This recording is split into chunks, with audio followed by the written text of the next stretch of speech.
This time on Boner Revivals, we tear a drivetrain out of a square body Chevy and then do a small block Chevy 350 teardown. But this just ain't no small block Chevy 350. No, this is a low mileage GM Goodwrench motor. We gotta find out if this thing's good or not.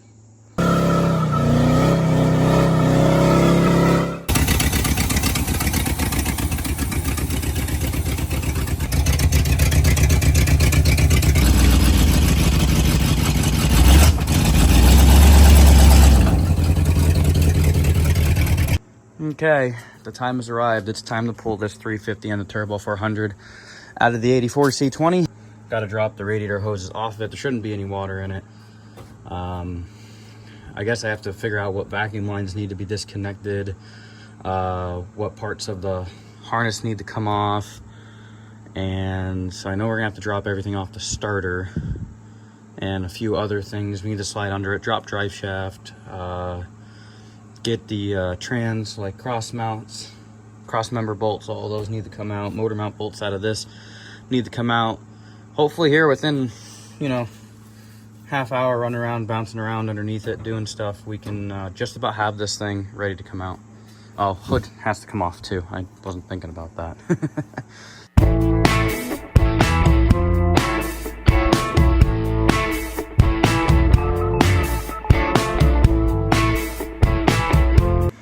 Look at this rad support. Oh my goodness. Absolutely hosed. Right around the mounts. Is this thing even like... It's not really oh, I guess it's still anchored pretty good over on this side. Whoo, dang. This thing's bad. Is it just me, or do you absolutely hate when you know you bought stuff to do certain things and then you can't find it? I know I bought brand new Sawzall blades because I need to cut the exhaust off. And I know, like, you know, I always try to keep that stuff in stock, but can I find it when I need it? No. And I'm sure, you know me, I'll go out, I'll buy more because I always do. And then what will I do?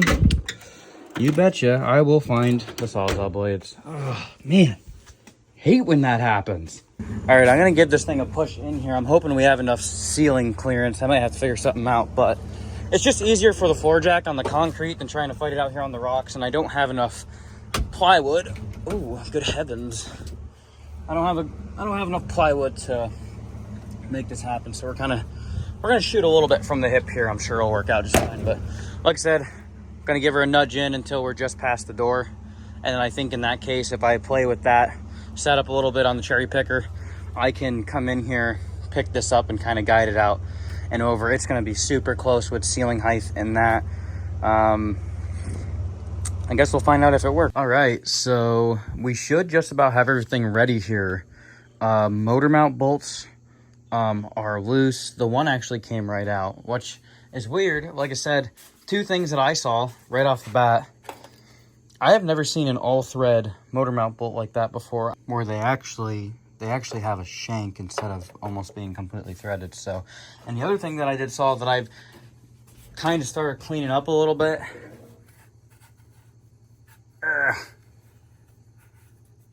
She was a crate motor. So that actually kind of excites me a little bit. So it kind of proves the story that this thing this motor itself probably only has, I don't know, 50, 60,000 miles on it, if that, so it should be in pretty good shape. Like I said, it is extremely dirty from sitting for the past 10 years.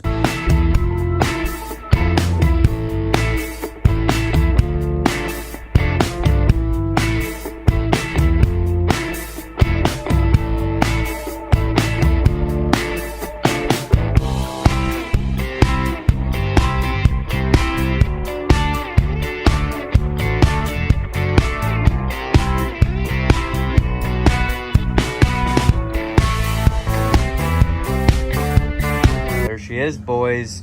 Small block Chevy 350 and Turbo 400 successfully removed from this old 84 C-20.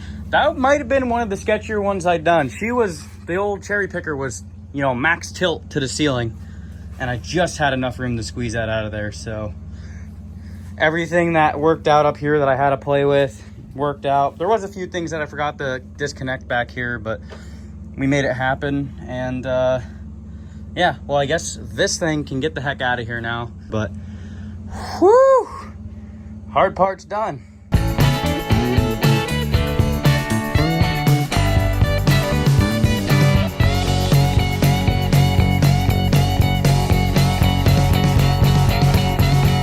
Alrighty, gave the C-20 its eviction notice. Now what we got to do here is get the turbo 400 separated from the 350. I need to get the 350 on an engine stand, and we need to tear it down to a short block. Inspect to make sure that what was actually wrong with this thing was indeed a blown head gasket. Hindsight being 2020, I could have done a little bit more investigating before it came out of the truck, but it's fine. We'll figure that out as we go. But yeah, get turbo 400 off, get the intake torn off of it, get the heads torn off of it, see what we're up against if it's just head gaskets. Whoo-wee. We're going to have this thing back together pretty quick. If that's the case, because if I'm lucky, by the end of the week, maybe we'll be driving this thing again. Who knows? So 350's on the engine stand here. What I really need to do here is I need to de-scuzz the heck out of this thing. I want this thing to be clean enough to where if it's ready for paint within, you know, the next day, it's ready for paint the next day. Because, like I said, if we can really hustle here, figure out what's wrong with this thing after we get it blown apart, it's clean, it's ready to go, get it cleaned up. I like to have it in that truck by the end of the week, and I'd like to be driving that truck again by the end of the week. So we gotta hustle. We gotta hustle.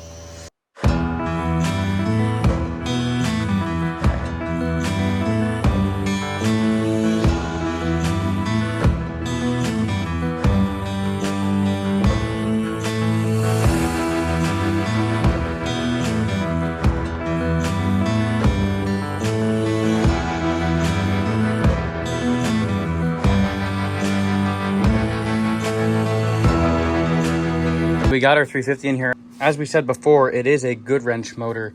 I actually ran the casting number back here, and this was an 86 and up. Off here, I'm going to show you what you normally do with these. Okay, yep, and we're done with that.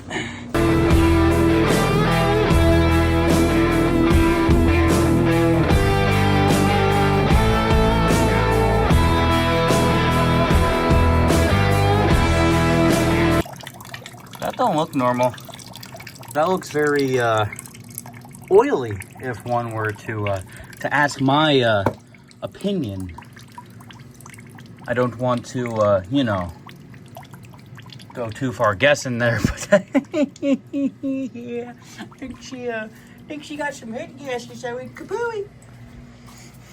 Watch me wipe out the main bearings in this one too. It's not even funny. Yeah,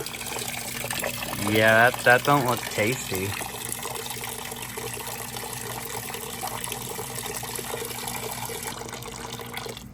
Oh no, getting on the floor. We got our front accessories off. Now I'm going to be going after the rest of the smog system. Manifold's got to come off. I think I'm going to pull intake and carb off as one. Distributor has to come out by itself. I am curious to see what heads these are, though. So we'll pull the valve covers off. And right before we take the heads off, we'll look into that. But let's get all of this junk out of here.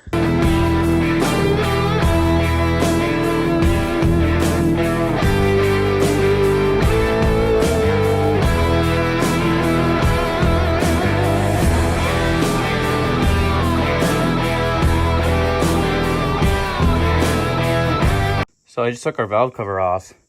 I looked up our number, and it's a 993 head, which, if you guys don't remember, we did a build on the same set of heads. I want to say it was last year sometime that video came out.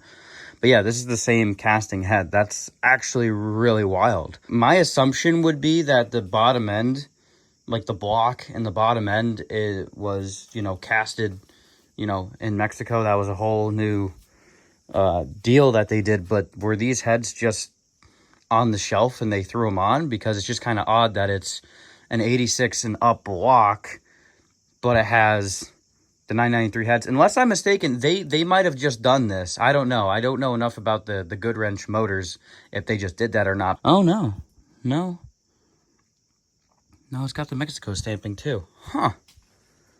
That's pretty wild.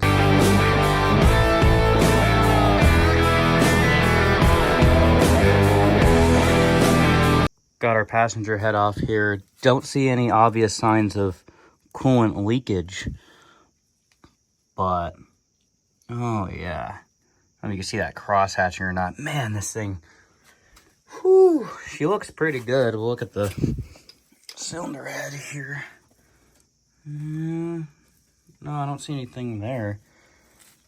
Oh, yeah, man, I tell you what. This thing definitely is a low mileage unit. Other head is off. I looked at the head gasket too, looking at the head here, and I really don't see nothing. I mean, unless, are we 2 for 2 on intake gaskets failing and coolant dumping straight down the, you know, into the bottom end? What if we are? Oh man. Oh, let's pull the oil drain plug and see what we got. If this is milkshake, which I checked the dipstick before and it looked great when we first got to get it to run, but if this is milkshake, I think I might have a mental breakdown. It looked great on the stick.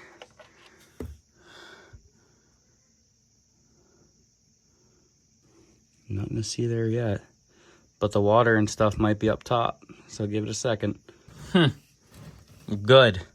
No coolant in the oil. So then that means what happened here then? Because something had to give here. Like, look at this garbage that's in this dowel pin. Or no, that's a coolant hole. Yeah, because the dowel pin would have been there. I mean, unless it was right there. I mean, that would make sense if it was right here. Just for like, look at that crud in there. That's weird. Yeah, because if we get in here with this pick, look at this garbage. So this would have been cylinder number 1. That would have been that coolant passage. Maybe it was right here. It very well could have been right here. That makes sense. It's not quite as noticeable as I would have liked it to be, but for the amount of crud that's in that hole right there, yeah, look at all of that. That's oily mix. I think that's where it went. It had to be right there. It doesn't make any other sense anywhere else. Look at all this crap.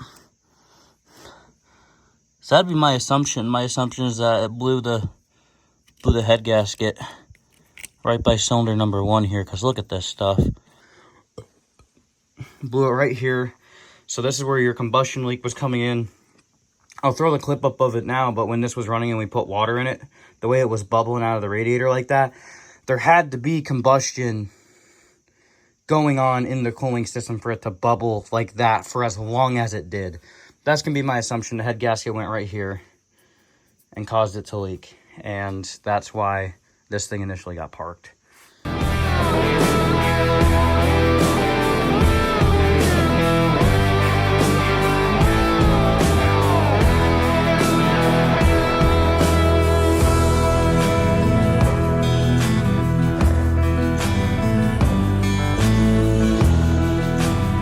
Bam, there she is, boys.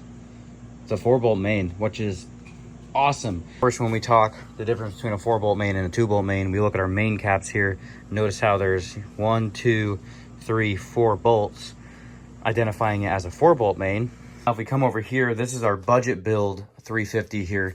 Take a look at our main caps. Notice how there's only 2 bolts, as the 4 has the 2 more over here. The cap's a little wider. That's the difference between a 2-bolt and a 4-bolt main. Obviously, like I said, in stock form, a 4-bolt's going to be stronger. There's 2 more bolts. Cap's a little wider to hold that crank in place. There is a way to make a 2-bolt stronger with what they call splayed caps, which basically you convert a 2-bolt to a 4-bolt main, and then instead of the bolts being straight up and down in the block, they actually, the 2 of them come in from the side, like here and then here. So there is a way to make this actually stronger. However, stock factory form 4-bolt mains are the, you know, the blocks that you want to get. I also did get a little bit ahead of myself last night, and I ended up painting the block. Now, if you notice, you know, of course, I'm sorry guys, I didn't ask for your consent on the color, but I think when you see what we're going for here, you'll like it. We went with gloss black, which is the color that this engine would have initially been, and then when we go to build this, you know, in the next video, I think you guys are really gonna love how this thing is gonna all come together and look.